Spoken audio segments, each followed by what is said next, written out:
Hare Krishna.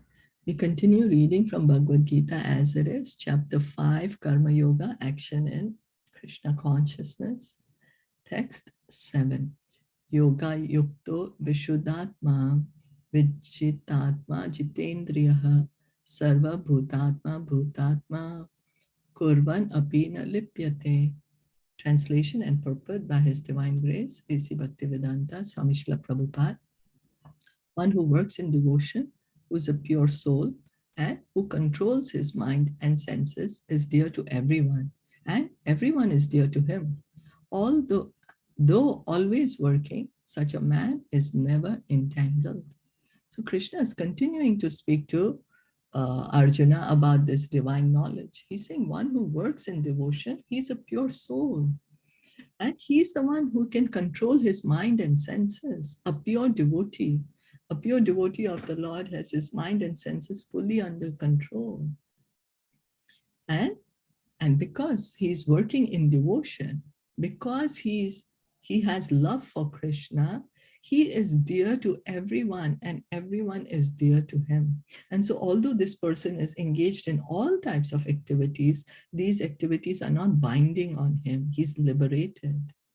Even though it looks he's doing so many different activities, they are because they are on the spiritual platform. They are on the transcendental platform. Why? Because his consciousness is transcendental.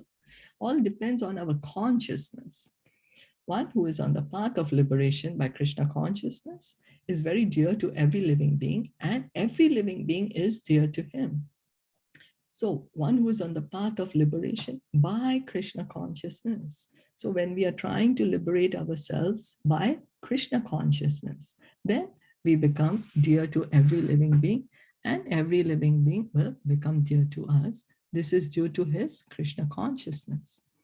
Such a person cannot think of any living being as separate from Krishna, just as the leaves and branches of a tree are not separate from the tree. He knows very well that by pouring water on the root of the tree, the water will be distributed to all the leaves and branches, or by supplying food to the stomach, the energy is automatically distributed throughout the body. So a pure devotee, how does a pure devotee see? He sees everyone as part and parcel of Krishna. He's already revived his Krishna consciousness. He's already understood the transcendental knowledge. He's already on the transcendental platform. And so his knowledge is perfect. And so he can see every living entity as part and parcel, part of Krishna. He does not see them separate. This is the true peace formula, Prabhupada would say. True unity, thinking everyone equal, not only human beings, animals, but because he's not seeing the body, he's seeing the spirit soul, and seeing each and every spirit soul as a part of Krishna. And he knows that just by satisfying Krishna, just by acting in a way which is pleasing to Krishna, he's automatically pleasing every other living being. He's automatically serving every other living being just by serving Krishna. Just as when we water the root of the tree, the branches get water, the leaves get water, and the whole tree looks very healthy. Very healthy. And or by supplying food to the stomach. When we are putting food in the mouth and it goes to the stomach, automatically the full body gets the energy.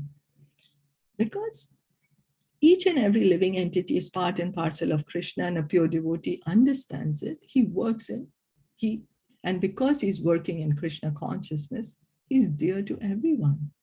Because one who works in Krishna consciousness is servant to all. He's very dear to everyone. And because everyone is satisfied by his work, he is pure in consciousness. So a pure devotee who he's working in Krishna consciousness, his consciousness is already purified. It's not on the platform of the body. He's not seeing what am I going to gain from anyone else. No, he's just saying, how can I serve everyone? How can I be a servant to others? And because of this, everyone is very satisfied with him. Everyone is satisfied with the work. Because he's in pure consciousness, his mind is completely controlled. So when we say servant, he's dear to everyone, it's not that he's serving their body, because when he's going to serve their body, how much pleasure can be there? But he is connecting everyone to Krishna. That is the point. Not that he is going in people's houses and becoming their servant, cleaning their dishes and cleaning the toilets for them. No, it means that he is, how is he serving them? He's actually serving them. He's connecting them to Krishna, making them understand, hey, you're not the body, you're the soul, you're Krishna conscious. That is true service. And because of that, he becomes dear to everyone. Because everyone is searching for to realize themselves, because we have forgotten. So because we have forgotten, we are suffering. But more we become Krishna conscious, the more happy we become. So the pure devotee who's helping us do this becomes dear to everyone automatically. And so it's not that servant means doing for the body, it's for the soul. It's for the soul. And the pure devotee, his consciousness is pure. He is on a pure platform, on the platform of the soul already. His conscious is not on the bodily platform. And because of that, his mind is completely controlled. And because his mind is controlled, his senses are also controlled. Because his mind is always fixed on Krishna, there is no chance of his being deviated from Krishna. So his mind, his senses, they're just fixed. His consciousness is fixed on Krishna. He's acting, he's doing all the activities, but his consciousness is for the pleasure of Krishna. And he's helping everyone. He's serving everyone. What is his service to everyone? He's connecting everyone to Krishna. Not that he's becoming their servant and washing their clothes. No. Service does not mean on the bodily level. Service means service to the soul, to connect the soul back to Krishna, to connect every living entity back to Krishna. So, and then, nor is there a chance that he will engage his senses in matters other than the service of the Lord. He does not like to hear anything except topics relating to Krishna. He does not like to eat anything which is not offered to Krishna. And he does not wish to go anywhere if Krishna is not involved. So this is the pure devotee. Pure devotee, he's always hearing about Krishna. How can I relate everything I hear to Krishna? And whatever he's eating eating only Krishna Prasad.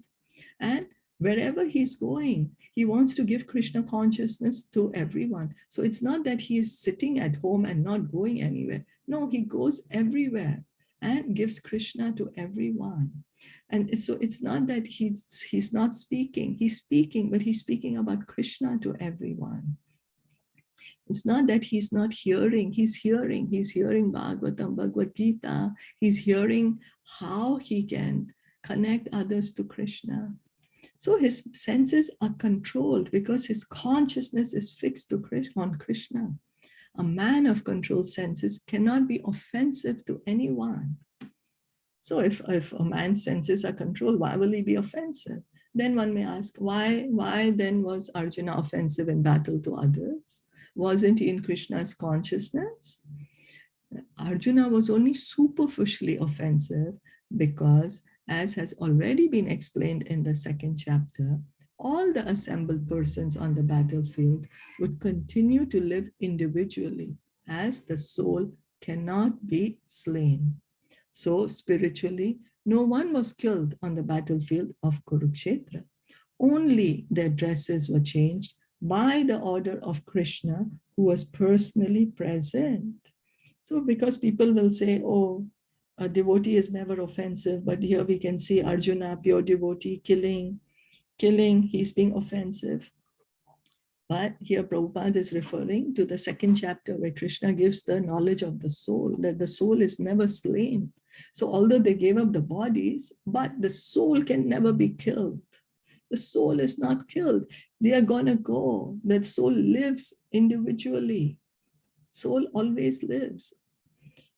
So therefore, Arjuna, while fighting on the battlefield of Kurukshetra, was not really fighting at all. He was simply carrying out the orders of Krishna in full Krishna consciousness. Such a person is never entangled in the reactions of work.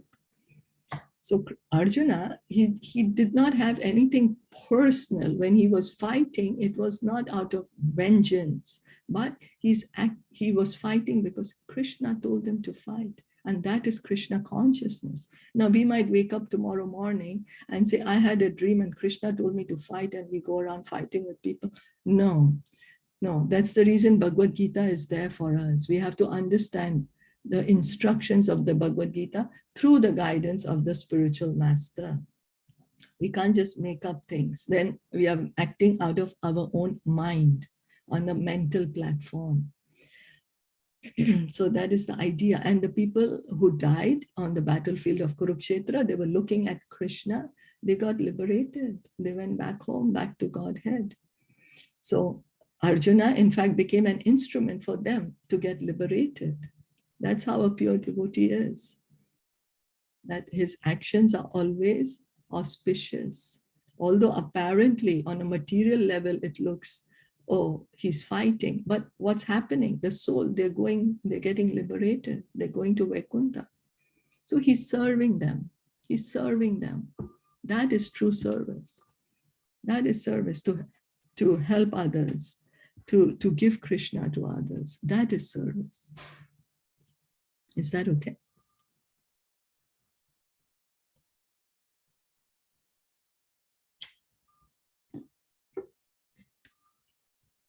If there are no questions or comments, we'll stop here for today. Bhagavad Gita ki jai, Srila Prabhupada ki jai, Gaur Bhakta Vrinda ki jai. Hare Krishna.